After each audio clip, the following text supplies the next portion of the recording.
Selamat malam jemaat yang terkasih. Kita berjumpa kembali di dalam doa Rebo, khususnya hari ini di Rebo yang kelima. Dan kita akan meneruskan bahasan kita dari bacaan yang dituliskan oleh Philip Yancey, khususnya di dalam bacaan yang ke-11 ini dengan sebuah judul, Kebangkitan Sebuah Pagi yang tak bisa dipercaya. Kebangkitan di sebuah pagi yang tak bisa dipercaya. Saya ingin mengajak jemaat sekalian untuk menyanyikan sebuah pujian. Kubur kosong membuktikan Dia hidup.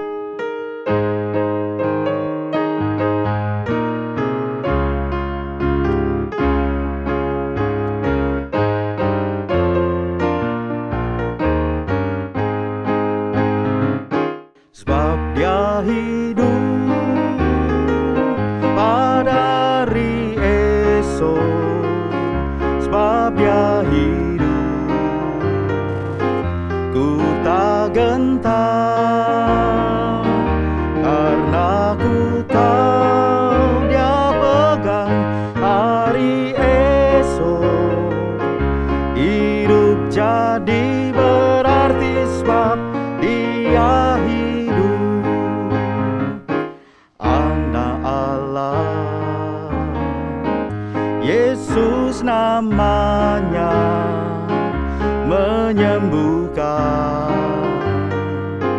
menyucikan, bahkan mati tebus dosaku.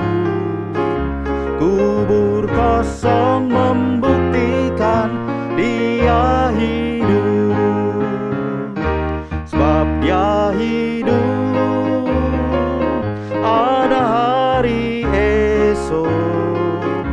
Sebab Dia hidup, ku tak gentar,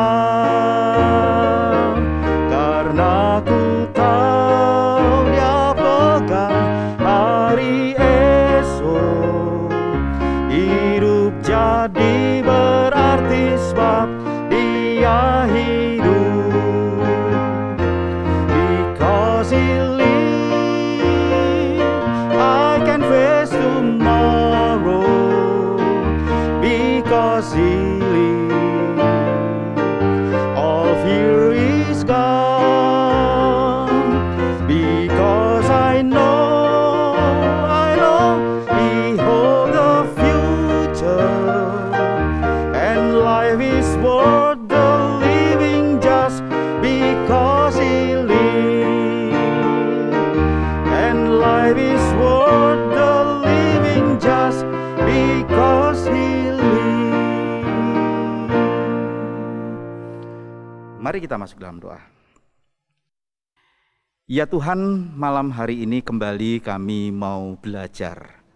Kami mau diingatkan bahwa kebangkitan memiliki makna yang luar biasa di dalam kehidupan kami sebagai orang-orang percaya.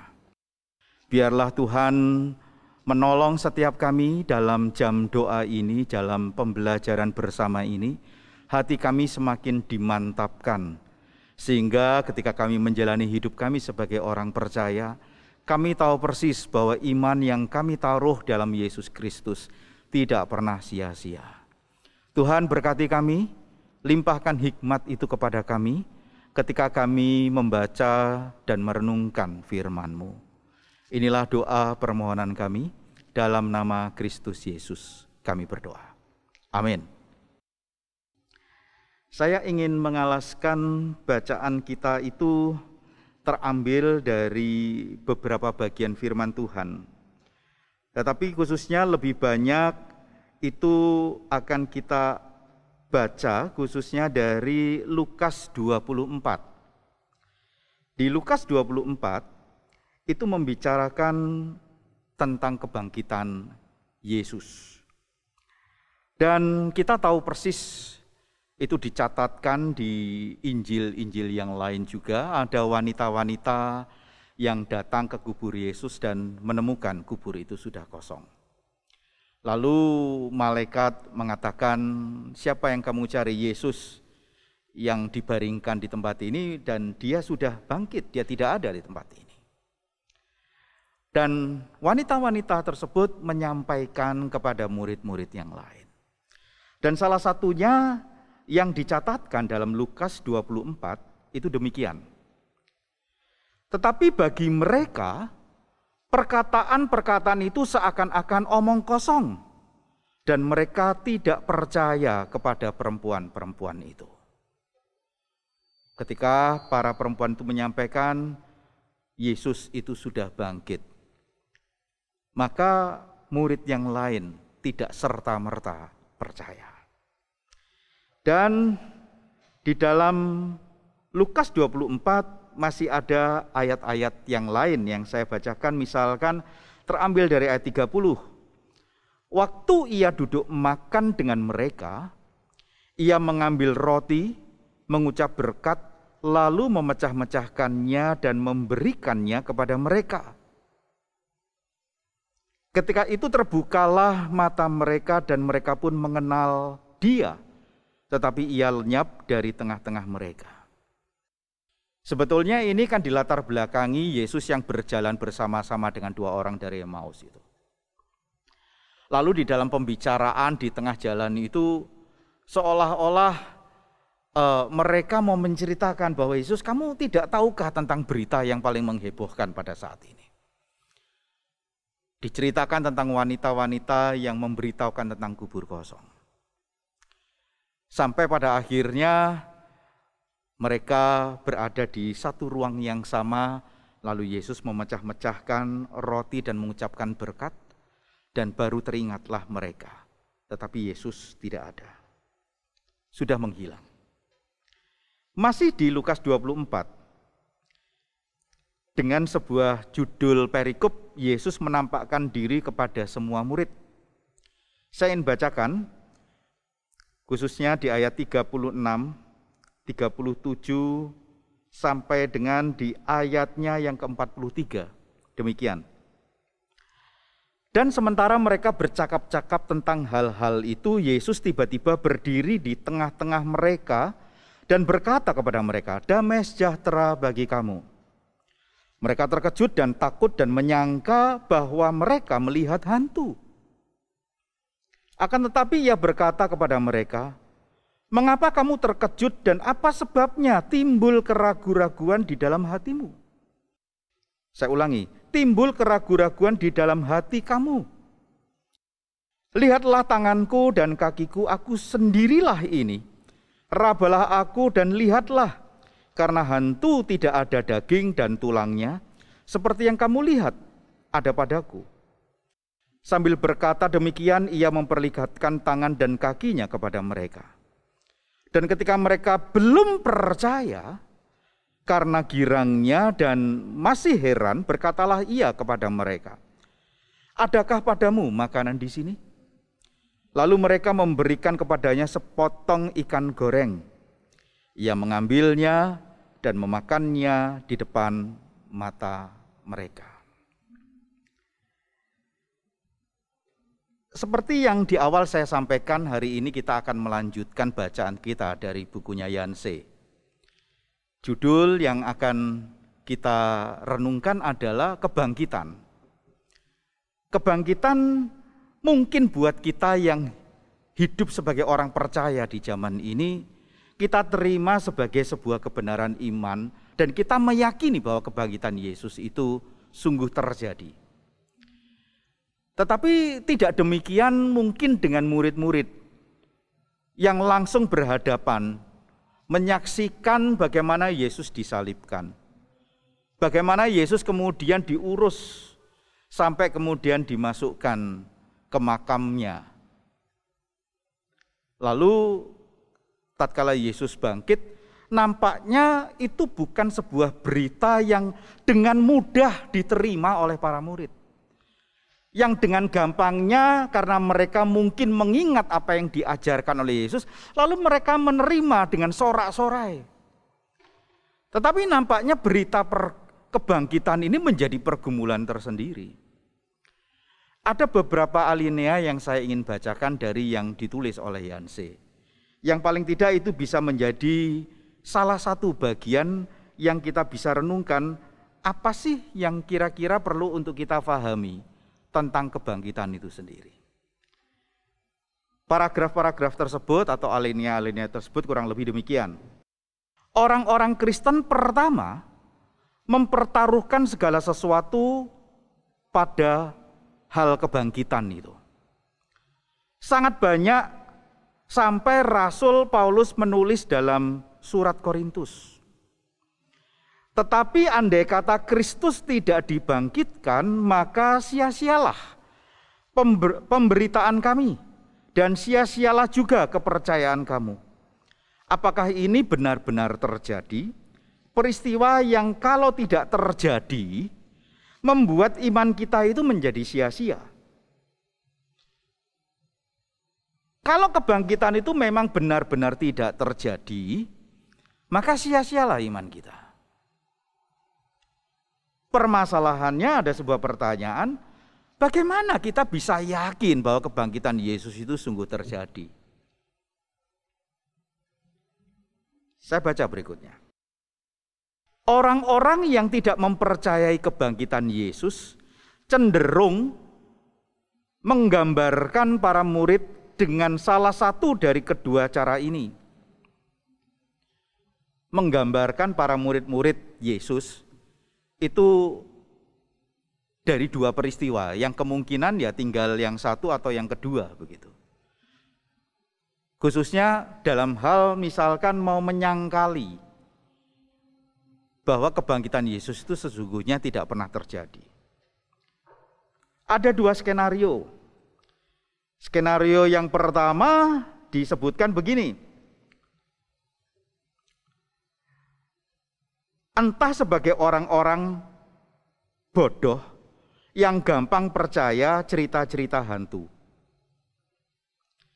Jadi intinya apa yang dialami oleh murid-murid itu coba digambarkan sangat besar murid-murid itu sebetulnya orang-orang bodoh yang gampang percaya terhadap cerita-cerita bohong, cerita-cerita omong kosong. Tapi sebetulnya melalui pembacaan yang tadi kita lakukan, terbukti bahwa murid-murid Yesus itu bukan serta-merta langsung percaya kepada berita kebangkitan Yesus. Dijelaskan kok bahwa perkataan perempuan-perempuan itu seperti dianggap omong kosong. Itu mustahil, sesuatu yang tidak mungkin terjadi. Masih di pasal yang sama, pasal 24. Yesus itu berjumpa dengan mereka dan mengatakan, kenapa kamu itu masih ragu-ragu? Kalau hantu itu tidak bertulang, tidak berbadan, tidak berdaging. Yang intinya Yesus itu mau meyakinkan kepada para murid bahwa dirinya sungguh-sungguh bangkit. Lihatlah tanganku, lihatlah kakiku. Sekali lagi Yesus mengatakan karena ada keraguan yang dilihat oleh Yesus dalam hati para murid. Lalu satu bagian lagi dikatakan oleh Yancey, sampai kemudian ikan goreng dipakai sebagai sebuah pembuktian. Tidak mungkin hantu itu bisa menghabiskan ikan goreng. Tetapi fisik Yesus yang kemudian dibangkitkan itulah yang paling tidak mau dikatakan bisa mengkonsumsi, bisa makan ikan goreng itu sampai habis. Yang intinya berita tentang kebangkitan Yesus itu tidak dengan mudah diterima oleh para murid. Bahkan satu kisah yang paling menarik sebetulnya tentang Thomas, bukan? Yang mewakili kelompok skeptis. Yang sebetulnya dia tidak dengan mudah bisa percaya sampai dia sendiri berujar, kalau aku tidak mencucukkan tanganku ya aku tidak percaya. Tetapi sekali lagi seperti yang lalu-lalu kita pernah renungkan, bukan dalam rangka membela Thomas. Sebetulnya murid yang lain pun berada dalam situasi yang sama. Hanya saja mereka sudah bertemu duluan. Jadi mereka percaya. Thomas kan tidak ada waktu Yesus hadir itu. Nah, kalau murid-murid disebut sebagai orang-orang bodoh yang gampang percaya, itu nampaknya tidak benar. Atau skenario yang kedua, mereka masuk di dalam sebuah persekongkolan. Persekongkolan untuk mencuri tubuh Yesus itu. Persekongkolan untuk mengambil tubuh Yesus itu. Seperti sebuah tuduhan yang dibuat oleh para pemimpin agama yang disampaikan kepada prajurit, tolong sampaikan kepada orang-orang bahwa murid-murid Yesus itu mencuri tubuh gurunya ini. Sehingga orang-orang yang tidak percaya kepada kebangkitan mengatakan, ya kalau memang yang pertama murid-murid itu bodoh, gampang dibohongi. Yang kedua, kemungkinan mereka masuk dalam persekongkolan. Tetapi sekali lagi kemudian dikatakan, siapa berani untuk membuka materai kuburan atau materai Pilatus yang itu terlalu beresiko buat mereka. Nah teman-teman, intinya kebangkitan itu menjadi berita yang sangat krusial. Sangat krusial. Ketika kita mencoba melihat kembali apa yang dituliskan oleh Yancey, kita diajak untuk memikirkan tentang peristiwa ini. Saya lanjutkan. Untuk teori pertama, Injil menggambarkan para pengikut Yesus sendiri sebagai orang-orang yang paling sukar percaya. Tadi saya sudah sampaikan. Kepada desas-desus kebangkitan Yesus, terutama Thomas, si peragu yang tetap mendapat reputasi sebagai seorang skeptis. Tetapi sebenarnya semua murid memperlihatkan tidak ada iman, tidak percaya. Sehingga ketika perkataan kubur kosong itu buat mereka omong kosong. Alternatif lain yaitu tadi persekongkolan. Nah, salah satu bagian yang cukup menarik adalah ketika Yancey mengatakan kubur kosong, kalau lagu yang sering kita nyanyikan, membuktikan dia hidup. Buat dia ini masih bisa didebat. Karena kalau untuk mengosongkan kubur saja, persekongkolan itu bisa mengosongkan kubur. Artinya membuktikan kubur itu kosong dengan cara apa? Mayat Yesus dicuri. Tapi dia mengajak kita untuk melihat pada satu hal yang bagi saya bacaan ini cukup menarik. Bahwa yang membuktikan bahwa Yesus itu bangkit bukan kubur kosongnya. Tapi step berikutnya yang dilakukan oleh Yesus, dia menjumpai murid-murid, dia menjumpai orang-orang yang dikenal, orang-orang yang dikasihinya.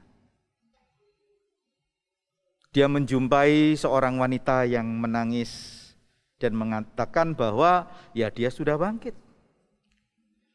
Dia menjumpai murid-muridnya, dia menjumpai orang-orang yang lebih banyak lagi. Lalu diajak kita berpikir begini, Yesus di dalam kebangkitannya dia tidak menunjukkan wah dan kehebatannya sebagai Allah yang bangkit. Kan bisa saja dia menyatakan kebangkitannya di hadapan pengadilan Pilatus yang membuat berita menjadi viral. Kan bisa saja dia menunjukkan kebangkitannya, kehadirannya itu di Mahkamah Sanhedrin yang membuat orang-orang yang memiliki agenda yang jahat semasa Yesus hidup itu membuat mereka mau tidak mau terbungkam bahwa sesungguhnya dia adalah Allah. Dan ketika Yesus melakukan pembuktian kebangkitannya dengan cara-cara yang sangat sederhana. Sambil makan, dia menyapa orang yang ada di tempat-tempat tertentu. Berita-berita yang tidak membuat viral dan menghebohkan.